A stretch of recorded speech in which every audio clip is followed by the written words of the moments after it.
sa vždy zaujímala o zdravý životný štýl a hľadala som prepojenie na moje budúce povolanie. A štúdium farmácie bolo v tomto prípade jedinou voľbou. Farmácia je veda. Pre mňa je to možnosť sebarealizácie a vlastne poskytovanie služieb pacientom. Tých momentov bolo určite viacej, ale tým najsilnejším bolo zriadenie mojej rodinnej súkromnej lekárne v Bratislave, ktorá bola medzi prvými. Po ukončení vysokoškolského štúdia sa musíme my lekárnici celoživotne vzdelávať.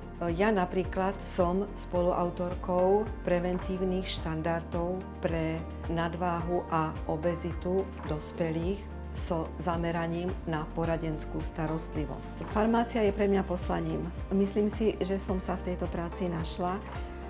Dobrý lekárnik musí mať široký rozhľad, musí vedieť dobre komunikovať s pacientom.